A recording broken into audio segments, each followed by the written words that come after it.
Hi, I'm sitting here with Grísalappalísa. Well, two of the seven of Grísalappalísa. It's Tumi, and I'm going to say his name wrong, so I'm going to have him say it as well. It's like Bergur with a K, sort of. Bergur? Am I getting better? Yeah. Bergur? Okay. Thank you so much for joining us. A lot of changes are going on with your band. Yeah. But I'm going to start with the good and exciting part for fans. You just put out a brand new record. I know what it means, the Lost Channel in English, but I'm going to have one of you, Tumi, you tell me what it is in Icelandic. Yeah, it's Týnda rásin. Týnda. Yeah. Is it? Did I have it right in English? The Lost Channel, yeah. The Lost Channel. And one of the things that I had heard is that when you were recording it, you weren't all in the same place. So tell me how this sort of, it sounds like it was a different process than the way you normally record. Yeah, so for our first two records, we kind of had this, very like, the songs were kind of born spontaneously just in the garage or in the rehearsal space, so it all came like together, like as a group, like every song. But for this one, because some of the members were studying abroad or living abroad, so we were like very spread out, and a lot of the stuff is kind of written in smaller units, like three of us at home, kind of trying our best to fill up all the the space, like the instruments that are missing, and making these demos. And Bergur was living in Amsterdam at the time, and did some like garage band like demos, sending them over. And our drummer was Sigurður, was in Sarajevo in Bosnia in film school. He's also doing direct solar music videos. Then Albert, our guitarist, was living in New York for a while. Kind of spread him all over the place. Were you here in Iceland? Yeah. With the other couple you said were here? Were three of you here about? Yeah, kind of different, units at different times. It's been like 4 years of work. Yeah, sorry, go ahead. Yeah, sorry, it's just like, at the beginning we were kind of three. But it wasn't on purpose? Or was it on purpose? Yeah, I mean, it's just people kind of life. Yeah, life. People go in different directions. Was it weird or difficult for being far away and were you just in isolation doing these garage band pieces? What was that like for you? I mean, it was okay. I mean, like, I was like noticing that like we had like some shared space on the internet where we were bombarding like all these demos, like we're uploading all these demos into this one place. And I had some song ideas, and I just wanted to contribute a little bit. The guys were working like super hard. Did you feel like Brian Wilson from the Beach Boys? You just do your thing, the rest of the band is doing their stuff, and then you come back? No. I mean, like essentially what we did is like we wrote all these songs like in a very different way than we've done before. But then in the end, like we decided to kind of like go through all of them and kind of rearrange them and actually perform them all together on the album. Besides like 2 songs, I think. That ended up on the record. Yeah. Country and quite a few of them are still like in this rough. Yeah, quite a few were in, and the country song. Yeah. And maybe a little bit on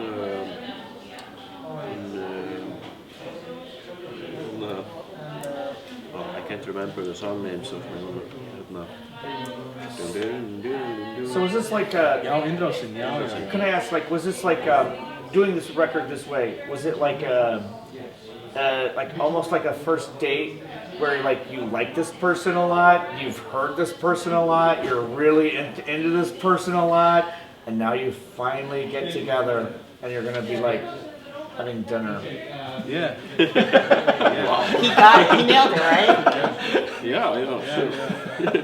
It's gonna be. No, but I just think that like even though we were doing it in this way, we were still quite conscious of the fact that like the band would get together at some point to like rearrange the whole thing or kind of work on all the demos together. Except some of the demos were just like so good that they ended up on the record. You know, there's one song that's like almost entirely played by one person in the band. He plays like drums, bass, and guitar. And there's just one more like instrument, like a slide guitar on it, and that's it. Well, one of the things that was also interesting, aside from the approach, but it probably actually fed into why it was like this, is it's very like emotional roller coaster. You've got spoken word, and then like screaming, and then like I don't know, it's like how like not off kilter, like it feels like a lot of emotion is going on there, and it seems like I think you had said, or someone had written on Bandcamp, that it was like being on the verge of a nervous breakdown or something. Does that sound appropriate, or? Yeah, that's like one song. It's one song that's about having a nervous breakdown in the bonus supermarket. We were in the bonus supermarket. We almost had a nervous breakdown because we were trying to get, I'm not going to pronounce it right, so I'm going to spell it, Hakarl. Haukar. Haukar. I was saying it so wrong. Completely wrong. Completely wrong. But we couldn't find it. But I only had it at the flea market. Yeah. But I'm sure it was a bonus. But that's very different than I think the nervous breakdown was going to. So that actually happened to someone? Maybe not really a total nervous breakdown, but On the verge of it.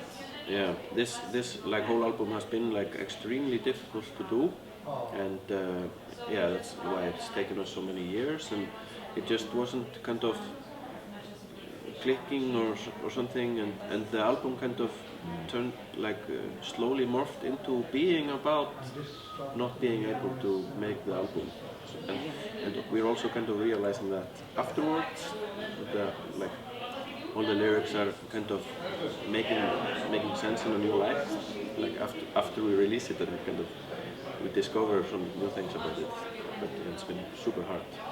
As hard as it was, once it was finished, did you feel any catharticism from it, or was it still these emotions that you were working through? Because you literally just released it, like a couple days ago. Friday, Yeah.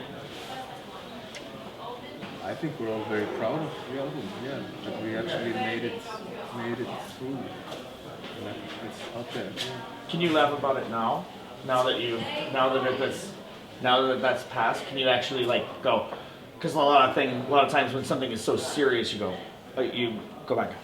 Oh my God, I'm glad that part is over. Good. Yeah, we're kind of still in it, you know. Yeah, we're not there yet. We're dealing with a breakup at the moment, so it's maybe not time to laugh just yet.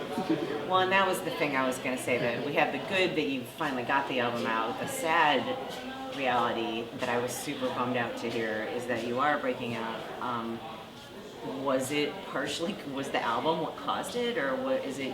You're all living in different places, or? There are definitely hints about it in the lyrics of the album. And since I speak Icelandic so well, can you maybe elaborate a little bit for the people who don't speak Icelandic? Yeah, like Tumi was saying, like a lot of the album is about is a lot about being at this specific age where your 16-year-old self might be disappointed at you for not living the full rockstar life that you intended to live, and about the fact that you sometimes have writer's block, about the fact that sometimes just, life can be difficult or something. Right, but what would you say to now that you're here at this moment, what would you say to your 16-year-old self if you have to give your 16-year-old self advice? Because he doesn't run everything. No. You run it now. Yeah. So what would you tell him?